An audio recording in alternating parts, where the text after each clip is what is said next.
Psycho lover episode 2 के साथ आपकी खिदमत में हाजिर हूँ। सुबह के 9 बजे का वक़्त था, मगर ईशा और बाकी सब अभी तक सोई हुई थी। जब अचानक ईशा का फ़ोन बजना शुरू हो गया।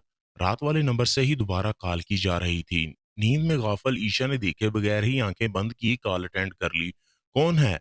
नींद में मुकम्मल डूबी आवाज़ में ईशा ने सवाल किया। जान इतनी जल्दी भूल गई मुझे? मैं हूँ फ़ईद। कौन फ़ईद? मैं किसी फ़ईद को नहीं जानती। सो बाय।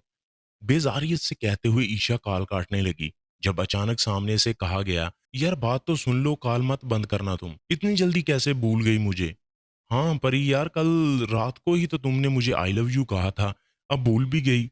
गुड मॉर्निंग मेरी जान, कैसी हो तुम? मैंने सोचा कि तुम्हारी और अपनी सुबह सच में गुड कर लूं, तभी कॉल की थी।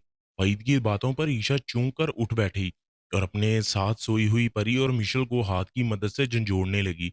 देखो फईद, हमने रात को सिर्फ मजाक किया था तुमसे, तुम तो सीरियस ही हो गए हो। ऐसा कुछ नहीं है। ओके, मैं तो तुमको जानती तक नहीं। ये क्या कह रही हो परी? मजाक का क्या मतलब? तुम ये बताओ कि पास क्या तुम्हारे माँ बाप मौजूद हैं जो तुम इतना अनजान बन रही हो? यार कोई बात नहीं, डरो मत, मैं सबको मना लूंगा। परी तुम फिक्र मत करो, ठीक है? ईशा के कहते ही फईद ने फौरन जवाब दिया, जबकि ईशा का दिमाग खराब होने लगा था। लगता है कि तुम किसी पागलखाने से छोड़े गए पागल हो। जाओ, जाकर दोबारा एडमिट हो जाओ वहां, बेवकूफ इंसान। एक बात समझ नहीं आती तुम्हें, अजीब ढीठ किस्म के इंसान हो तुम। बाढ़ में जाओ तुम, दोबारा कॉल मत करना मुझे, वरना अपने अंजाम के तुम खुद जिम्मेदार होगे। जानते नहीं हो कि कौन हूं मैं और तुम्हारे साथ क्या कुछ नहीं करवा सकती हूँ। फ़ाइद की अच्छी इंसल्ट करके ईशा ने कॉल काट दी और मोबाइल को बेड पर फेंकते हुए उठकर वार्डरोब से कपड़े निकालने बाथरूम में दाखिल हो गई। जबकि परी और मिशल ईशा के गुस्से से खौफजदा होती चुपचाप एक दूसरे को देखकर इशारे करती उठकर अपने अपने घरों को रवाना हो गई। सुबह के तकरीबन 11 बजे का वक्त था जब ईशा मुकम्मल तैयार होकर कॉलेज में दाखिल हुई और अपनी गाड़ी से निकलकर इसे लॉक करते वो शहाना चाल चलकर क्लासरूम में बैठ गई। और इस वक्त इसके चेहरे से ये बिल्कुल भी ज़ाहिर नहीं हो रहा था कि वो सुबह गुस्से भी हुई होगी। ऐसा ही सुकून मौजूद था इसके चेहरे पर। अभी कुछ मिनट से ही हुए होंगे इसे क्लास में बैठे हुए जब इसके मोबाइल ने एक बार फिर से बजना शुरू कर दिया। ईशा ने इस मर्तबा फिर नंबर को अनदेखा करते हुए कॉल अटेंड कर ली। अब कौन है? तुम्हारी जान। तुम बताओ कैसी हो? बिजी तो नहीं थी ना? दोबारा से फ़ईद की आवाज़ सुनकर ईशा पहले तो हैरान हुई, जब बाद में इसकी पेशानी पर बल पड़ने लगे। तुम तो वाक़ई में पागल हो यार। चाहिए क्या वो बको और जान छोड़ो मेरी। ईशा ने गुस्से से कहा। हाँ, वो तो हूँ मैं, तुम्हारे इश्क में मेरी जान। ईशा की लाउड आवाज़ पर टीचर ने इसे क्लास से बाहर जाने का इशारा किया और ईशा भी यहाँ से जाने का इरादा रखती थी, क्योंकि इधर सही से फ़ईद की इंसल्ट जो नहीं हो सकती थी। तो वो उठकर क्लास से बाहर निकल गई। ओ हेलो, तुम जानते ही क्या हो मेरे बारे में, पागल आदमी। तुम तो जैसे भूखे हुए पड़े थे कि कोई लड़की थोड़ा सा ही भाव दे दे तुम्हें और तुम भूखे कुत्ते की तरह इसके पीछे पड़ जाओ। दोबारा अगर कॉल की ना मुझे तो पुलिस को बता दूंगी मैं। जाहल कहीं का। फईद को झड़क कर ईशा ने फोन बंद कर दिया और जाकर कैंटीन में बैठ गई।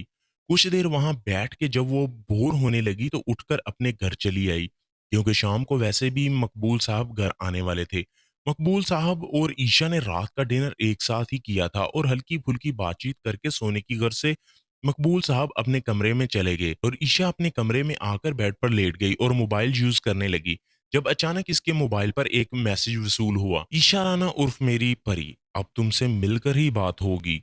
सी यू टुमारो माय लव। तेरी तो फ़ाइद के मैसेज पर ईशा गुस्से से पागल होने लगी थी। ना जाने वो इस गुस्से से क्या कर देती, जब अचानक से इसे हसन की कॉल आ गई और वो जो अपना फ़ोन दीवार में खींच कर मारने वाली थी, फ़ईद के बारे में सोचकर वही कॉल कर रहा है। तेज़ी से इसने कॉल पिक कर ली। तेरा मसला क्या है पागल इंसान? जान छोड़ दे मेरी। ईशा क्या हो गया है? ऐसे क्यों बात कर रही हो मुझसे? ऐसा क्या किया है मैंने? अचानक मोबाइल से उभरने वाली हसन की आवाज़ सुनकर ईशा चौंक उठी और साथ ही इसका गुस्सा भी कम होने लगा, क्योंकि हसन इसका मंगेतर था जिसे ईशा पसंद करती थी, जबकि वो ईशा से बहुत मोहब्बत करता था और ये मंगनी इन दोनों की रजामंदी से हुई थी। हसन तुम? ओ सॉरी, मैंने सोचा वही रॉन्ग नंबर है, इसीलिए ऐसे बात की तुमसे। क्यों, क्या हुआ ईशा, मुझे बताओ। हसन का अंदाज मोहब्बत भरा था। हसन कुछ नहीं, बस एक पागल आदमी बार बार फोन कर रहा है। छोड़ो ये सब, मैं देख लूंगी। तुम ये बताओ फिर सुबह मिले? मैंने कब से नहीं देखा तुम्हें। ईशा ने बात पलटने के लिए मिलने की बात की और वो इस मकसद में फौरन कामयाब भी हो गई।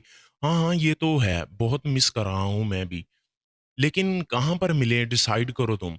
ओके मिस्टर हसन, तो हम मिलेंगे इसी ही रेस्टोरेंट में जहाँ का खाना मेरा फ़ेवरेट है। तो मिलते हैं सुबह 10 बजे। हल्का-सा मुस्कुराते हुए ईशा ने हसन का जवाब सुने बगैर कॉल बंद कर दी। वहीं दूसरी जानब हसन ईशा के इस अंदाज़ पर हँसते हुए सुबह के बारे में सोचने लगा। हसन के बारे में सोचते हुए ईशा को न जाने कब नींद आ गई, जिसकी वजह से वो अपने कमरे की खिड़की भी बंद करना भूल गई। जैसे वो हमेशा बंद करके सोती थी क्योंकि वहां से आने वाली रोशनी उसके मुंह पर पड़ती थी और इसकी नींद में खलल पैदा होता था। सुबह की पहली किरण ही मुंह पर पड़ने से वो नींद से बेदार हुई थी और बेजारी से आंखों को हल्का सा खोलती उठकर वो खिड़की के पास चली गई। इरादा इसे बंद करने का था, मगर जब वो खिड़की को हाथ से पकड़कर बंद करने लगी तो अचानक इसकी नजर खिड़की से बाहर सड़क पर पड़ी, जहां कोई शख्स अपने मुंह पर रुमाल बंधे इसकी सिमत देखे जा रहा था, जबकि इसके करीब बहुत महंगी हैवी बाइक खड़ी थी। वो न जाने कब से इसी तरह इधर नजर जमाए हुए था। ईशा को इसके अंदाज और नजरों से अजीब सा खौफ महसूस हुआ। तभी वो फौरन वहां से हट गई और जाकर बेड पर लेट गई। नींद तो इसे आनी नहीं थी, तो वो उठकर बाथरूम में घुस गई। कुछ देर बाद आज जिंदगी में पहली बार ईशा कुछ खाए पिए बगैर अपने मुलाजम को, जो इसके लिए नाश्ता बना रहे थे, बता करके वो हसन से मिलने जा रही है, तेजी से घर से बाहर निकल गई। जबकि गाड़ी स्टार्ट करते ही वो बाइक पर मौजूद शख्स फौरन बाइक स्टार्ट किए इसका पीछा करने लगा। तो दोस्तों, कैसी लगी आज की एपिसोड 2? उम्मीद करता हूँ पसंद आई होगी। नेक्स्ट एपिसोड के लिए वीडियो को लाज़मी लाइक करें, चैनल को सब्सक्राइब करें। मिलते हैं नेक्स्ट एपिसोड में, तब तक के लिए अल्लाह हाफ़िज़।